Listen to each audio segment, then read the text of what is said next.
Welcome to Pops, Podcast PP on 7.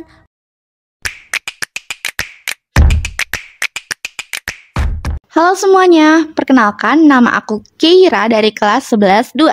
Di sini aku bareng teman aku. Halo semuanya, nama aku Andriani dari kelas 11-5.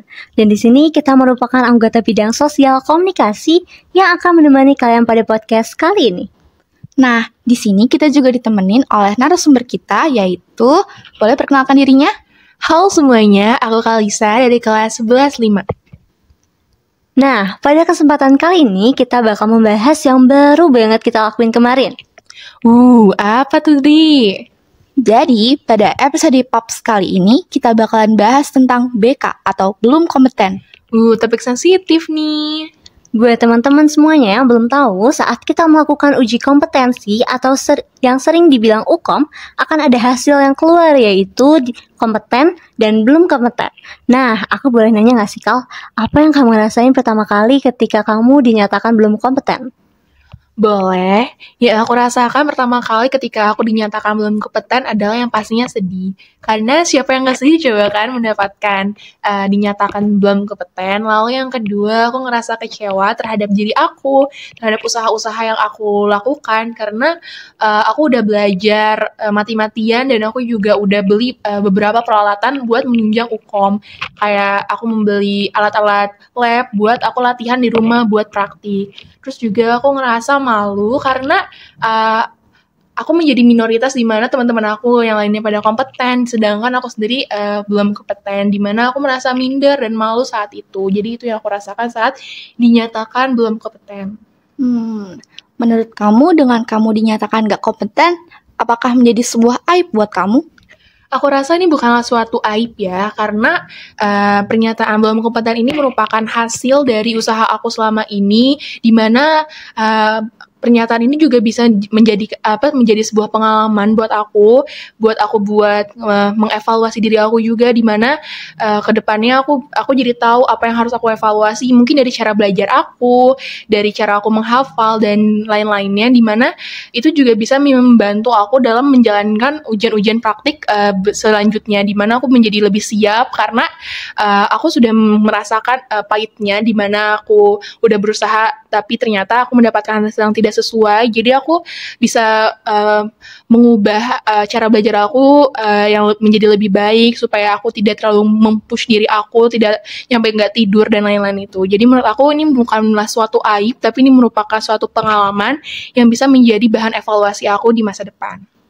Nah, tapi kadang guru-guru nih bilang nih pastinya, BK itu bukanlah segalanya, tetapi terkadang menurut kita sendiri, setelah kita mati-matian untuk mengusahakan mendapatkan title kompeten, dan sampai belajar mati-matian, sampai nggak tidur, tapi terkadang BK itu kan bikin kecewa juga kan ya pastinya.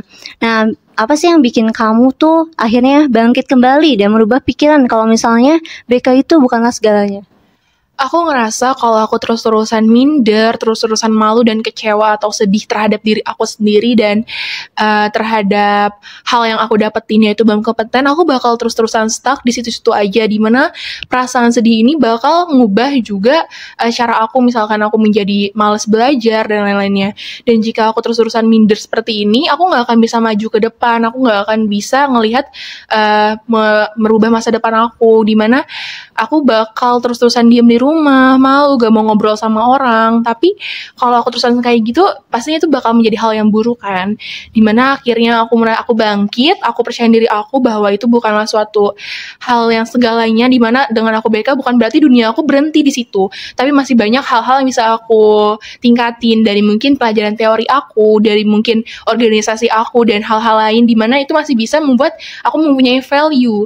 Dan juga salah satu hal terbesar yang membuat aku bisa bangkit adalah support dari orang tua dan teman-teman pastinya. Dimana saat itu aku ingat sekali saat aku selesai praktik, teman-teman aku itu ngasih aku kayak sebuah surprise kecil-kecilan. Nah, itu sekantong snack yang isinya tuh udah banyak notes-notes dari teman-teman sekelas aku, di mana hal itu aku ngerasa kalau teman-teman aku tuh peduli sama aku, di mana itu menjadi sebuah support yang bisa membuat aku bangkit dan tidak terpuruk. Artinya intinya tuh solusi dari kita nggak kompeten adalah berdamai dengan diri sendiri ya. betul sekali. Dan dapat support dari Orang keluarga lain dan tadi kamu ada nggak sih pesan dan saran dari kamu tentang pengalaman ini untuk teman-teman yang lain? Pesan aku dan saran aku sih ya, saat nanti kalian mungkin ada ujian kompetensi, jangan sampai gak tidur karena itu fatal sih. Aku waktu itu bener-bener nyampe gak tidur, dimana akhirnya saat ujian kompetensi itu aku bener-bener ngeblank, kayak aku nyampe lupa apa yang harus aku lakuin, nyampe aku lupa waktu aku pumo dan lain-lain tuh aku bener-bener, karena fisik aku udah capek karena aku gak tidur dan kebanyakan belajar, dimana itu bukan hal yang baik, malahan menjadi bumerang kembali kepada aku di mana aku lupa, aku nggak sarapan, aku nyampe kayak bener-bener lemes saat itu. Jadi menurut aku yang paling yang selain kalian harus belajar, kalian juga harus mikirin diri kalian sendiri dulu. Jangan jangan nge-push diri kalian bener-bener mati-matian. Tetap tidur, tetap makan, tetap ngelakuin hal-hal pada umumnya, tetapi emang harus belajar lebih giat lagi karena kan ini UKOM ya.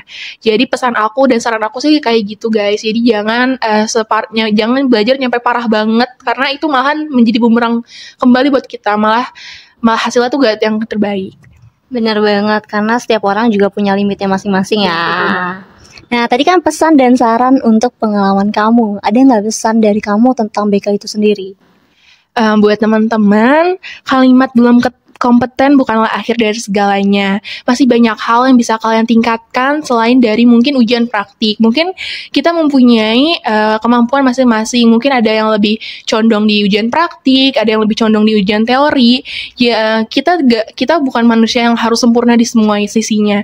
Mungkin ada yang pintar di teori tapi praktiknya belum tentu bisa. Ada orang yang praktiknya jago banget tapi belum tentu teorinya juga bisa. Jadi menurut aku semua orang tuh gak ada yang sempurna. Gimana cara kita melihat dari sisi pandang yang mana yang membuat kita bisa bangkit dan ngubah, walaupun kita gak kompeten tapi kita harus tahu kalau di diri kita ini masih ada hal yang bisa ditingkatin lagi. Wah, sangat inspiratif banget ya post kali ini. Berisi tentang pengalaman yang mungkin merupakan hal yang paling ditakutkan oleh anak-anak Smakbo. Namun ini dari perspektif yang berbeda-beda. Betul banget Kay, banyak hal yang bisa kita ambil dari pengalaman Kalisa tadi, mulai dari cara untuk bangkit, sampai pesan dan juga sarannya. Nah, sampai sini dulu untuk episode Pops pada kali ini. Terima kasih kepada Kalisa karena telah membagikan pengalaman, pesan, serta saran tentang topik belum kompeten pada episode kali ini. Sama-sama Keira dan Andri, semoga dari cerita aku ini bisa bermanfaat untuk teman-teman semuanya ya. Amin.